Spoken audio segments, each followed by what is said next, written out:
एक आदमी ने अभी प्लेन में अपनी ड्रिंक का एक सिप लिया था जब उसे अचानक चक्कर महसूस हुआ। उसे तुरंत पता चल गया कि कुछ गलत है। जब उसने अपनी सीट से उठने की कोशिश की तो उसके बगल में बैठा शख्स ने उसे रोक दिया और फिर यूएसएवाई बाथरूम में फेंक दिया। बार बार इनाम जैसे शब्द बोलता रहा। पता चला कि ये प्लेन कातिलों से भरा हुआ था। सब एक ही मकसद के लिए आए थे, इस बड़े इनाम को हासिल करने के लिए यूएस आदमी का पीछा करना और निशाना बनाना। ये आदमी आखिर कौन था? वो इतने बड़े कत्ल के जाल में क्यों फंसा था? और इस सब के पीछे क्या जमीन तोड़ने वाला राज छुपा था? कहानी को 12 घंटे पीछे जाना पड़ा। आज सुबह CIA एजेंट हंटर अपने काम के लिए जाते हुए सीटी बजा रहा था जब उसे अचानक एक साथी से एक जरूरी नोटिफिकेशन मिली। उसका चेहरा तुरंत बदल गया। वो तेजी से ऑफिस बिल्डिंग में दौड़ा, सीधा 30वीं बेसमेंट लेवल तक गया। पता चला कि सिर्फ 10 मिनट पहले CIA को एक हैरानकुन खबर मिली थी। थाईलैंड के बैंकॉक में उनकी एक फैसिलिटी बॉम्ब से उड़ा दी गई थी और तबाह हो गई थी। ये साफ तौर पर एक जानबूझकर किया गया काम था। फिर उसका साथी रॉबिन बोला,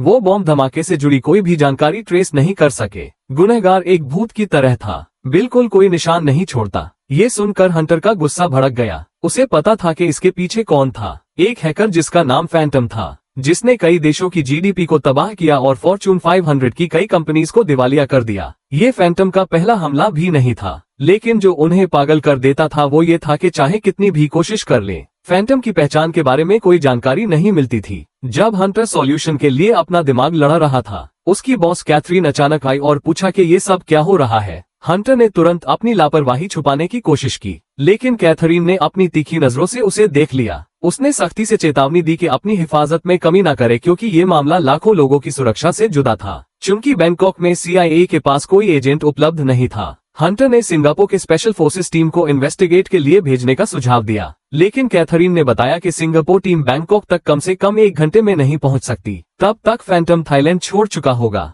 और उसे ढूंढना एक सुई को घास के ढेर में ढूंढने जैसा होगा। सोच विचार के बाद कैथरीन ने फैसला किया कि एक बदनाम एक्स एजेंट लुकास को तुरंत वापस बुलाया जाए। इस वक्त लुकास बैंकॉक के एक गरीब मोहल्ले में छुप रहा था ताकि गिरफ्तारी से बच सके। पता चला कि 2 साल पहले जब वो एजेंट था, उसे एक बहुत अहम डिप्लोमेट की हिफाजत का काम दिया गया था, लेकिन वो डिप्लोमेट एक सैडिस्टिक अब्यूजर निकला। लुकास, जो इंसाफ पसंद था, ये बर्दाश्त नहीं कर सका और उसने डिप्लोमेट को पीट दिया। गलती से USAY वेजिटेबल बना दिया और बुरा ये हुआ कि वो डिप्लोमेट CIA डायरेक्टर का छोटा भाई था। नतीजे में लुकास को न सिर्फ नौकरी से निकाल दिया गया, बल्कि वो एक कानूनी झमेले में भी फंस गया और उसकी मोहब्बत ने भी उसे धोखा दिया। मजबूरन उसे भागते हुए जिंदगी गुजरनी पड़ी। तो जब लुकास को कैथरीन का कॉल आया, वो हैरान रह गया। उसने कुछ कहने से पहले ही कैथरीन ने जल्दी से USAY फोन न काटने को कहा और फिर CIA के मिसाइल के बारे में बताया, उम्मीद करती हुई कि वो हैकर फैंटम को पकड़ने में मदद कर सके।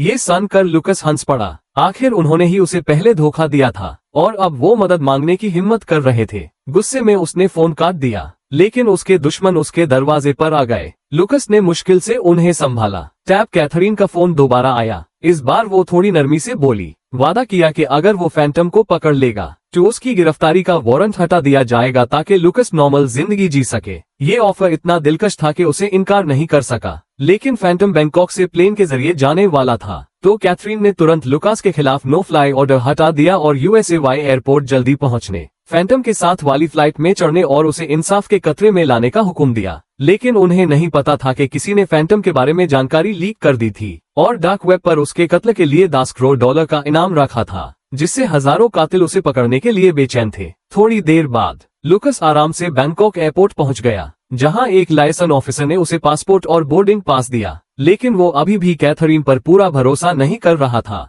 जब वो बोर्डिंग करने वाला था, उसका फोन दोबारा बजा। पता चला कि CIA के टेक एनालिस्ट्स ने बॉम्ब धमाके के पास वाली सड़क पर खून का दाग देखा था, मतलब फैंटम को गोली लगी थी पहले कि वो भाग सके। इस नई क्लू के बारे में जानकर लुकास ने थोड़ी सी शिकन डाली और फिर अपना पासपोर्ट सिक्योरिटी ऑफिसर को दिया। ऑफिसर ने 2 बार स्कैन किया और दोनों बार स्क्रीन पर लाल टेक्स्ट दिखा। माहौल एकदम से सख्त हो गया। इस वक्त एक दूसरा ऑफिसर आया और स्कैनर को ठोक दिया और आखिर में स्क्रीन पर हरा इन्फॉर्मेशन बॉक्स दिखा। इसके साथ लुकास सिक्योरिटी से गुजर गया और सैन फ्रांसिस्को USA के फ्लाइट में चढ़ गया, लेकिन उसे फैंटम के चेहरे के बारे में कोई जानकारी नहीं थी। ये भी नहीं पता था कि वो मर्द था या औरत। वो सिर्फ चुपके से अपने आसपास के पैसेंजर्स को देखता रहा। फ्लाइट 16 घंटे तक चलनी थी। क्या लुकास इस वक्त में अपने टारगेट को पहचान सकता था और उसे सुरक्षित और चुपके से पकड़ सकता था? इसी वक्त CIA को नई इंटेलिजेंस मिली। बैंकॉक टीम ने पता लगाया कि फैंटम जख्मी होने के बाद बैंकॉक में एक वेटरनरी क्लिनिक गया था, साफ तौर पर वहां इलाज के लिए। तो उन्होंने इस ट्रेल को ट्रैक करना जारी रखा, उम्मीद के साथ कि अपने टारगेट के बारे में और क्लूज मिलेंगे। इस दौरान लुकास को एक फ्लाइट अटेंडेंट ने उसकी सीट ढूंढने में मदद की, लेकिन एक मर्द पैसेंजर का अजीब बर्ताव उसे शक की और चौकस बना गया। ये देखकर वो पैसेंजर जल्दी से बोला कि उसे सिर्फ थोड़ी सी उड़ान से डर लगता है। ये सुनकर लुकास ने राहत की सांस ली और फिर फ्लाइट अटेंडेंट से एक ग्लास भारी शराब ले ली। जब प्लेन ने सफलता से उड़ान भरी, उसका दिल जो लटका हुआ था आखिर में शांत हो गया, लेकिन उसे नहीं पता था कि एक और बड़ा खतरा उसका इंतजार कर रहा था। उड़ान के थोड़ी देर बाद उसके बगल में बैठा आदमी अचानक बातचीत शुरू कर दिया, अपने नए बच्चे से लेकर अपनी मौजूदा कामयाबी तक सब कुछ बताया और लुकास को पॉजिटिव रहने की सलाह दी कि जब तक उम्मीद है कामयाबी आखिर में आएगी। ये सारी बातें लुकास को बहुत अनकंफर्टेबल कर रही थी। आखिर में उसने बाथरूम जाने का बहाना बनाया ताकि इस आदमी के बार बार की बातों से बचे। बाथरूम में उसने दूसरे पैसेंजर्स को घों से देखा, अपने टारगेट को पहचानने की कोशिश की, लेकिन कुछ नहीं मिला। जब वो अपनी सीट पर वापस आया, उसने देखा कि वो आदमी फ्लाइट अटेंडेंट से बड़े जोश से बात कर रहा था और उसने 2 ग्लास भारी शराब भी मांगी। ये ज्यादा नहीं था, लेकिन लुकास के शराब के चस्का के लिए काफी था और यूएस आदमी का जोश उसकी हिफाजत को पूरा नीचे ले आया। लेकिन जैसे ही उसने अपना ग्लास खाली किया, उसे अपने जिस्म में कुछ गलत महसूस हुआ। वो जल्दी से लड़खड़ते हुए उठा, मदद के लिए पुकारने की कोशिश की, जो शुरुआती सीन तक ले गया। लुकास ड्रग के असर में अपने हमलावर का मुकाबला नहीं कर सका, लेकिन वो आदमी उसे खेलने का इरादा रखता था, उसे मारने से पहले तकलीफ देने के लिए तैयार था। इसने लुकास को वापस लड़ने का मौका दिया। अपनी पूरी ताकत जमा कर उसने यूएस आदमी को पकड़ा और उसका सर सीलिंग के फायर स्प्रिंकलर से टकरा गया। इस आदमी की मौत कंफर्म करने के बाद लुकास ने पहले कैथरीन को सिचुएशन बताई, फिर पूरी ताकत से बाथरूम में घुस गया, शावर ऑन किया ताकि खून धो सके और हैंड सैनिटाइजर पिया ताकि जल्दी से ड्रग्स को पेट से निकाल सके। जब उसका दिमाग धीरे धीरे साफ हुआ, उसने जल्दी से लाश को एयर डक्ट में छुपाया, लेकिन तभी 2 फ्लाइट अटेंडेंट्स ने बाथरूम का दरवाजा खटखटाया, पूछा कि क्या कार्लोस को मेडिकल मदद चाहिए। पता चला कि जोर का शोर ने क्रू में शक पैदा कर दिया था।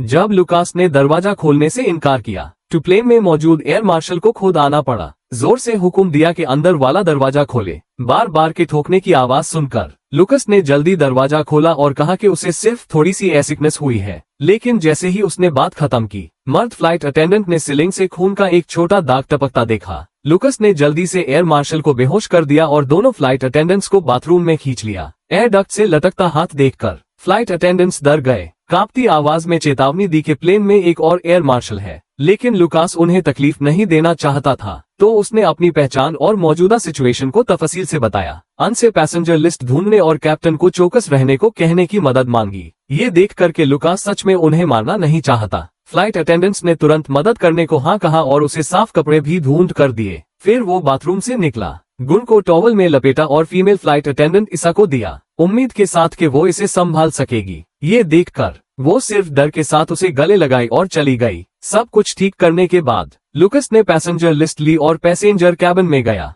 गंभीर चेहरे के साथ अपने टारगेट को ढूंढता रहा, लेकिन कुछ नहीं मिला। लेकिन जब वो गैली में वापस आया, मुर्द फ्लाइट अटेंडेंट पॉल डर के मारे दौड़ता हुआ आया, कह रहा था कि उसने कचरे में एयर मार्शल की बैज और वॉकी टॉकी पाया। लुकास का चेहरा तुरंत बदल गया। फिर उन्होंने सच में गैली के कार्गो कंटेनर में खून का बड़ा तलब देखा। ये जान करके कार्गो कंटेनर कार्गो होल्ड से जुदा है। लुकास ने तुरंत ईशा के साथ चेक करने का फैसला किया। नतीजा वैसा ही था जैसा उम्मीद थी। एयर मार्शल की लाश सच में कार्गो होल्ड में थी। ईशा ये देखकर डर से सफेद पड़ गई और लुकास से पूछा कि वो किसे ढूंढ रहा है। हैरानी की बात, उसने जवाब दिया, क्या तुम्हें गर्मी है? क्या हुआ? ये ठंडा पसीना है? ईशा के चेहरे पर परेशानी देखकर लुकास ने सीधा उसकी तारीफ की कि उसका डिस्गाइज बहुत अच्छा था। फिर उसकी शर्ट उठाए। ये शब्द बहुत बदतमीजी वाले थे और ईशा गुस्से से लाल हो गई, लेकिन लुकास को परवाह नहीं थी। वो जल्दी से कंफर्म करना चाहता था कि क्या उसके पेट पर जख्म है। कौन सोचता कि फैंटम कोई मिडिल एजेड आदमी नहीं, बल्कि 16 साल की लड़की थी। जब उसकी पहचान खुल गई, ईशा घबरा कर भागना चाहती थी, लेकिन उनकी बात एक छुपाया हुए कातिल ने संग ली। जोरदार लड़ाई ने ईशा के पेट के जख्म को और खोल दिया, जो लुकास के अंदाजे को और पक्का कर गया। जब उसकी पहचान सबके सामने आ गई, ईशा ने छुपना छोड़ दिया और लुकास के धमकी के नीचे इस लंबी फ्लाइट में जिंदा रहने के लिए साथ देने को राजी हो गई। आखिर वो अकेला था जो उसे जिंदा रखना चाहता था और बाकी सब लैंडिंग तक वेट कर सकता था। फौरी खतरे को हाल करने के लिए दोनों कॉकपिट में गए और दो पायलट्स को मौजूदा सिचुएशन बताए और उन्हें हुक्म दिया कि प्लेन लैंड होने तक कॉकपिट का दरवाजा लॉक रखें। फिर लुकास और ईसा गैली में वापस आए। दूसरे कातिलों में शक न हो इसलिए ईसा ने फ्लाइट अटेंडेंट बनने का नाटक जारी रखा, जबकि लुकास फर्स्ट क्लास में किसी शक्की शख्स को चेक करने गया। लेकिन जैसे ही वो पैसेंजर कैबिन में गया, एक खूबसूरत फ्लाइट अटेंडेंट ने USAY नीची नजर से देखा। मजबूरन लुकास ने सिर्फ मैनिफेस्ट देखने की मांग की, लेकिन उसी वक्त एक सूट वाली औरत ने अचानक US पर हमला कर दिया। ये देखकर लुकास ने जवाबी हमला किया। पहले उसे लगा कि कातिल ने USAY फैंटम समझ लिया, तो वो सिर्फ अपनी हिफाजत के लिए लड़ा, अपनी ताकत रोककर। जब तक उसने उसके जिस्म पर ट्रायड असैसिन ऑर्गेनाइजेशन का टैटू नहीं देखा, तब जाकर उसे सिचुएशन की गंभीरता पता चली। लुकास के जज्बात तुरंत सख्त हो गए और उसके हाथ जोरदार हो गए। एक जोरदार लड़ाई के बाद वो फीमेल कातिल पूरी तरह बेबस हो गई। सोचा कि अब वो चैन से सांस ले सकता है, लेकिन हैरानी हुई जब पता चला कि उसके साथी भी थे। ये जानकर के सिचुएशन हाथ से निकल गई थी। उसने एक खाली वाइन बोतल उठाई और तीखे चेहरे वाले कातिलों पर चढ़ गया। अपनी बेहतरीन चालाकी के साथ लुकास भीड़ में आजादी से घूमता रहा, जल्दी से सब पीछा करने वाले कातिलों को खत्म कर दिया। लेकिन तभी गिरी हुई कातिल का सेल फोन अचानक चमक उठा। अपनी तस्वीर स्क्रीन पर देखकर उसे पता चला कि वो भी इनाम का निशाना था। अपने गुस्से को दबाकर उसने ईशा से पूछा कि उसने क्या जमीन तोड़ने वाला काम किया था कि USAY मुसीबत में फंसा दिया। अपनी गलती जानकर ईशा ने शर्मिंदगी से सच बताया। उसने न सिर्फ CIA के साथ छेड़खानी की, बल्कि ट्रायड की एक इलेक्ट्रॉनिक्स फैक्ट्री को बॉम्ब से उड़ा दिया। इसलिए ये मौत का खतरा US पर आया। लेकिन उसने ये अच्छे वजह से किया, क्योंकि वो इलेक्ट्रॉनिक्स फैक्ट्री गैर कानूनी लेन देन में लगी थी। ये सुनकर लुकास को अपनी बदकिस्मती काबूल करनी पड़ी। थोड़ी देर बाद कैथरीन को प्लेन की सिचुएशन का पता चला, लेकिन वो बेबस थी और सिर्फ चुपके से दुआ कर सकती थी कि सब ठीक हो जाए। उसके बगल में खड़ा हंटर बेचैनी से जल रहा था और लुकास की काबिलियत पर शक करने लगा। वो अपने सीनियर्स को रिपोर्ट करना चाहता था और सपोर्ट मांगना चाहता था, लेकिन कैथरीन ने उसे रोक दिया क्योंकि उसे यकीन था कि लुकास मिशन पूरा कर सकता है। दूसरी तरफ प्लेन पर सिचुएशन बढ़ती जा रही थी। पैसेंजर कैबिन में कातिलों को एक साथ लुकास की तस्वीर और इनाम की रकम मिली और कोई उठकर उसे ढूंढने लगा। ये देखकर लुकास के दिमाग में खतरे की घंटियां बजने लगी। छुपते रहना लंबी मुद्दत का हाल नहीं था। तो अगले पल पैसेंजर कैबिन की लाइट्स अचानक जल उठी। जो कातिल हमला करने वाले थे वो जल्दी अपनी सीट्स पर वापस बैठे। एक छोटी सी पैसेंजर कैबिन में जोरदार लड़ाई शुरू हो गई। पैसेंजर्स चीखें मारकर भाग रहे थे, डर के मारे कि कहीं क्रॉसफायर में ना फंस जाएं। एक बड़ी और ताकतवर कातिल ऑर्गेनाइजेशन के सामने लुकास धीरे धीरे हार रहा था। खुशकिस्मती से आयशा वक्त पर पहुंची और एक खतरनाक सिचुएशन को ठीक किया। लेकिन लुकास शुक्रगुजार नहीं था, क्योंकि उसे पता था कि जब कातिलों को पता चलेगा कि ईशा ही फैंटम है, तो उनकी हालत और खराब हो जाएगी। लेकिन दोनों को नहीं पता था कि उनकी बात एक आदमी ने कर्टन के पीछे छुपकर सुन ली थी। लुकास और कातिलों के लड़ते वक्त का फायदा उठाकर वो चुपके से ईशा के पास गया और उसे पकड़ लिया। ये देखकर लुकास का दिल बेचैनी से जल उठा। उसे रोकना चाहता था, लेकिन पीछे से एक कातिल ने US पर हमला कर दिया। खुशकिस्मती से वो मार्शल आर्ट्स में माहिर था और जल्दी से अपने हमलावर को मार दिया। लेकिन कातिल एक के बाद एक आते रहे। जब लुकास अन से लड़ने में मशगूल था, ईशा और उसे किडनैप करने वाला कातिल भी जोर से लड़ रहे थे। वो कोई कमजोर औरत नहीं थी जो अपना ख्याल ना रख सके। आखिर में उसने मौका पकड़ा और पूरी ताकत से एक सूटकेस उठाकर कातिल के सर पर मारा, खुद को बचा लिया। दूसरी तरफ लुकास ने भी आखिरी कत्ल पूरा किया। अपने जख्मी पेट को पकड़कर ईशा के साथ मिलने की तैयारी कर रहा था, लेकिन उसी वक्त एक डांट अचानक उसकी जांघ में चुभ गया। फिर 3 अजीब कपड़ों वाली औरतें आई और लुकास को जमीन पर दबा दिया बिना कुछ कहे। ये देखकर ईशा चीखी के उन्हें रोक दो। पता चला कि ये 3 उसकी बैकअप थी। ये देख करके सिचुएशन थोड़ी देर के लिए सेफ थी। लुकास, जो बहुत खून खो चुका था, आखिर में बेहोश हो गया। उसे अपने लिए जख्मी होते देख चारों ने देर ना की, जल्दी से लुकास को कार्गो होल्ड में ले गए और उसके पेट के जख्म का इलाज किया। लुकास को अपने लिए जख्मी होते देख ईशा एक पाल के लिए झिझकी और आखिर में उसे सब कुछ बताया। पता चला कि वो बचपन से अनाथ थी, चूंकि वो गैर मामूली टैलेंटेड थी। USAY मिलिट्री ने ट्रेन किया कि हैकर बने। अगले 10 सालों में उसने अपनी स्किल से उनकी बहुत सी गैर कानूनी और जुर्म वाली चीजों में मदद की। लेकिन ये भी रोक टोक बर्ताव धीरे धीरे ईशा के लिए बर्दाश्त से बाहर हो गया और उसका ज़मीर उसे दिन रात सताने लगा। तो आखिर में उसने ऑर्गेनाइजेशन को धोखा दिया और एक मिस्टीरियस बॉक्स ले ली, जिसमें एक ऐसा डिवाइस था जिसका पावर सोच से बाहर था, जो 30 सेकंड्स में कई देशों के फायरवॉल्स तोड़ सकता था। ये वो चीज थी जिसके लिए कातिल आए थे। इसी वक्त CIA को भी फैंटम की असली पहचान का पता चल गया। एजेंट हंटर को भागते देख कैथरीन के चेहरे की मुस्कुराहट धीरे धीरे गायब हो गई। सच में थोड़ी देर बाद फैंटम की असली जानकारी डीप वेब पर आ गई। पता चला कि हंटर ने जानबूझकर सब कुछ प्लान किया था ताकि लुकास और कातिल एक दूसरे को मार दें और फिर वो ईशा को ऑफिशियल तौर पर अरेस्ट कर ले। इस तरह वो न सिर्फ मिस्टीरियस डिवाइस हासिल कर सकता था बल्कि $10 करोड़ के इनाम के बगैर भी बड़ा काम कर सकता था। ये 3 निशाने एक तीर का प्लान बहुत परफेक्ट था। तो जब कैथरीन ने उसका प्लान समझ लिया, हंटर जरा भी घबराया नहीं, बल्कि उसने उसे सब कुछ बता दिया। और भी हैरानी की बात, कैथरीन ने सच जानकर उसे नहीं रोका, बल्कि उसके साथ मिल गई, कम से कम कीमत में ये अरेस्ट मिशन पूरा करने के लिए। दूसरी तरफ ऊपर के दरवाजे से अचानक जोरदार टक्कर की आवाज आई। पता चला कि कातिलों ने वहां तक रास्ता ढूंढ लिया था और पॉल ने कॉल किया ताकि ईशा को चेतावनी दे के कातिलों के पास उसकी तस्वीर है और उसे भागने का तरीका ढूंढना होगा। ये जानकर के कार्गो होल्ड की दीवारें जोर का झटका बर्दाश्त नहीं कर सकती। लुकस ने आखिर में पहल करने का फैसला किया तो सबने जल्दी से लगेज में तलाशी ली, उम्मीद के साथ के कुछ काम की चीजें मिल जाएं। फिर लुकास ने एक एड्रेनालिन की शीशी पी ली जो वेट ने चुराई थी जब ईशा उसके जिस्म के काम को वापस लाने की कोशिश कर रही थी। लेकिन दूसरों को जल्दी पता चल गया कि उसकी हालत बहुत अनस्टेबल थी। अगर हमने सही किया तो हर वो शख्स जो हमारे सामने है मरने के लायक है, उसने कहा। ईशा और बाकी लोग चुप रह गए जब वो अगला प्लान बना रहे थे। लुकास और भी एक्साइटेड हो गया, दावा करता हुआ कि वो अकेला सब कातिलों को खत्म कर सकता है। इस वक्त सबको सिचुएशन की गंभीरता समझ आए। जब उन्होंने शीशी का लेबल हटाया तब पता चला कि ये असल में टोड वेनम था, जिसका असर एड्रेनालिन से कहीं ज्यादा तेज था। थोड़ी देर बाद लीन अपने लोगों को पैसेंजर कैबिन में ले गई, जहां पहुंचते ही कातिलों पर जोरदार हमला किया। 3 औरतों के दबाव वाले फायर के नीचे कातिलों को कोई फायदा नहीं मिला। फिर लुकास भी पीछे पीछे प्लेन में आया। टोड वेनम के असर में उसके सामने का मंजर चमकदार और रोशन था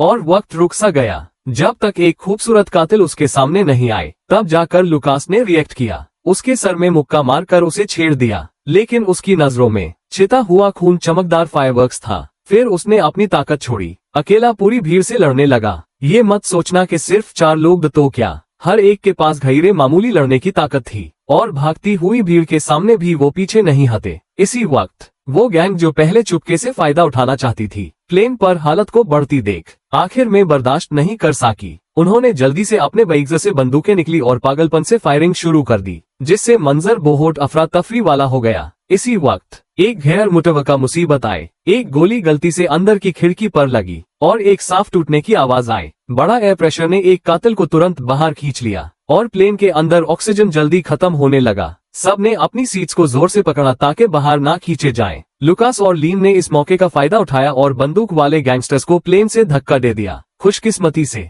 इस नाजुक वक्त में कॉकपिट के 2 पायलट्स ने शांति से प्लेन की ऊंचाई और स्पीड कम की और धीरे धीरे USAY स्टेबल किया। लेकिन को पायलट, जो अभी भी डर में था, लुकास की हिदायत भूल गया और पायलट के एतराज के बावजूद कॉकपिट का दरवाजा खोल दिया। अगले पाल 2 कातिल अंदर घुस गए और प्लेन का कंट्रोल ले लिया। और बुरा ये कि लुकास का जख्म दोबारा खुल गया था और वो आसपास के कातिलों से हार रहा था। लेकिन उसी वक्त ईशा अचानक बाहर आई और लुकास को एक चेनसॉ फेंकी, जिसका तबाही का पावा बहुत ज्यादा था। हथियार हाथ में आते ही उसकी लड़ने की ताकत बढ़ गई। चेनसॉ की तेज आवाज पूरे प्लेन में गूंज उठी और खून ने फर्श और दीवारों को लाल कर दिया। ये सच में एक बेरहम कत्ल था। लेकिन जब वो भी रोक टोक मार रहा था, एक बंदूक वाला गैंगस्टर जो बेहोश था उठ गया और लड़खड़ते हुए ईशा के छुपने की जगह तक गया। फिर एक और कातिल उसका पीछा करने लगा। खुशकिस्मती से लुकस ने वक्त पर देखा और चेनसॉ से दोनों को आसानी से रास्ता दिखा दिया। सब कातिलों को सब्जियों की तरह काट कर खत्म करने के बाद ये आखिर में खत्म हुआ। लेकिन पायलट कातिलों के हाथों मर चुका था। सिर्फ लुकास और ईशा बचे थे। ए फ्लैट वो प्लेन को सुरक्षित कैसे उतारेंगे? दूसरी तरफ कैथरीन और हंटर लैंडिंग साइट पर बेचैनी से इंतजार कर रहे थे। स्क्रीन पर प्लेन को धीरे धीरे पास आते देख हंटर अपनी खुशी और जोश छुपा नहीं सका। लेकिन अगले पाल प्लेन रेडार स्क्रीन से गायब हो गया। उसे समझने से पहले कि क्या हुआ, कैथरीन ने पीछे से उसके सर में गोली मार दी। पता चला कि ये सब उसका प्लान था। फिर लुकास का फोन दोबारा बजा। ये जान करके कैथरीन भी मिस्टीरियस बॉक्स के पीछे थी। उसने तुरंत उसे धोखा दिया, ईशा को सौंपने से इनकार कर दिया। फिर उसने कैथरीन के झूठे बहाने को नजरअंदाज किया और फोन काट दिया। कैथरीन से पूरा धोखा खाकर प्लेन ऐप सैन फ्रांसिस्को में प्लान के मुताबिक नहीं उतर सकता था। लेकिन ईसा ने ये कदम पहले ही सोच लिया था। आखिर एक टॉप हैकर होने के नाते जो एक ताकतवर मिस्टीरियस डिवाइस चलाती थी, वो प्लेन को कंट्रोल क्यों ना कर सकती? ये शब्द सुनकर लुकस आखिर में शांति से बेहोश हो गया। जब वो दोबारा उठा, प्लेन सुरक्षित उतर चुका था, लेकिन अभी वो मौजूदा सिचुएशन समझ पाता। एक ग्रेनेड अचानक कमरे की दीवार तोड़कर आए। बढ़िया, तुम अभी जिंदा हो, अच्छी खबर, हम यहाँ खेलते रह सकते हैं। फिल्म यहाँ खत्म होती है। आज की कहानी यहाँ खत्म होती है। देखने के लिए शुक्रिया।